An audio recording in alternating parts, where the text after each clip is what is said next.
Res je, konec 70 let prejšnjega stoletja, še bolj intenzivno pa v prvi polovici 80 let sem sodeloval pri preoblikovanju, če tako rečem, programskega koncepta Ljubljanskega festivala džeza. Takrat nam je pravzaprav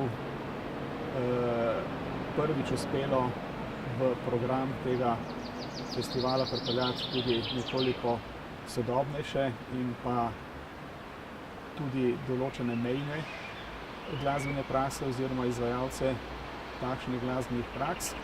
Čeprav je treba priznati, da se je že v 70 letih v programu tega festivala pojavilo kar nekaj zelo aktualnih in zelo prodornih ustvarjalcev. Nažalost je sredi 80 let prišlo spet do rahle zadrege, kar se tiče oblikovanja programa in kot ugotavljate v vprašanju, se je takrat pojavila pobuda po oblikovanju novega festivala, ki bi pravzaprav bil odprt ravno za tiste vsebine, ki nekako po mnenju nekaterih takratnih sotrudnikov niso sodili v program festivala džeza. Nastala je druga godba, ki je v prvem obdobju, predvsem v 80. začetku 90. let, v svoje programe vključevala še kar lepo število džezovskih oziroma boljše rečeno sodobnih džezovskih ali pa post-džezovskih ustvarjalcev in na nek način dopolnjevala tedanji program festivala džeza. Polagoma se je seveda ponudba v teh krajih, če govorimo seveda o glasbi, ki je povezana z džezom, sprostila, tako da so se začeli taki izvajalci uvrščati tako v program festivala džeza kot na koncertne odre in pravzaprav počasi ni bilo več tako intenzivne potrebe po predstavljanju tovrstnih glasbenih praks na drugi godbi.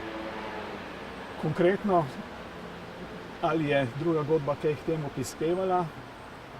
Zagotovo je prispevala k širitvi vedenja in senzibilnost in bi rekel razvoju določene senzibilnosti za netradicionalne, neobičajne glasbene prakse, tudi džezovske, in seveda preko tega je na nek način odpirala prostor in do koncertnih odrov in do ušes poslušalcev tudi za bolj zahtevne, drugačne, mejne, transžanrske ali kako že imenujemo izraze, ki sicer izhajajo iz nekega džezovskega izročila. V zadnjih desetletjih, se pravi tam nekje od konca 70 let, ko so se v tem kulturnem prostoru tudi v najbolj branih in gledanih medijih še vodile polemike o tem, kaj pravi džez je in kaj ni džez in podobne zadeve, se je definicija džeza spremenila predvsem v tem, da se s tem pravzaprav kaj veliko ne ukvarjamo več. Postalo je popolnoma jasno, da so glasbene prakse, ki se vežejo na džez, ki so bodisi razvile njegovo tradicijo, ohranjale njegovo tradicijo ali pa črpale iz njegovega izročila tako širok izraz, da je popolnoma brezpredmetno razpravljati o tem, kaj džez dejansko je in kaj ne. Seveda, na nek način je mogoče historično slediti temu, na kaj se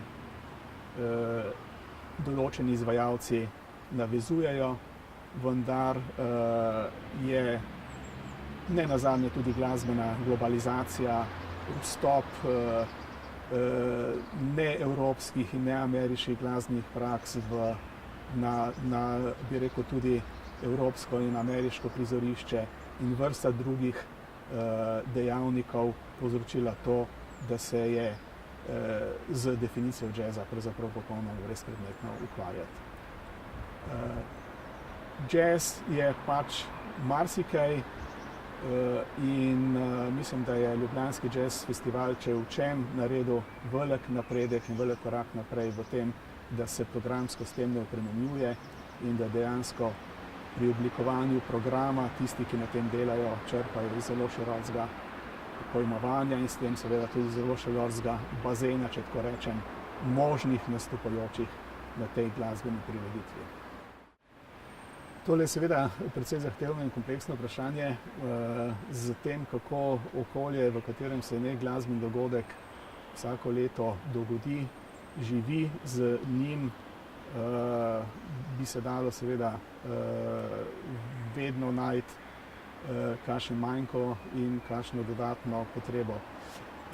Odkrito rečeno mislim, da Ljubljana ne živi tako intenzivno z festivalom džeza, kot to uspeva kakšnemu manjšemu kraju, tako v Sloveniji ali pa tudi v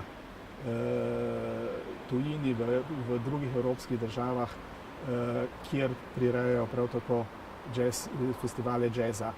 Po drugi strani pa mislim, da se z dovolj inovativnimi prijemi v zadnjem obdobju ta povezava, ta občutek, da se konec junija, začetku julija v Ljubljani dogaja festival džeza, spet intenzivira in da je to sožitje, bom rekel, plodnejše in opaznejše, kot je bilo v preteklosti.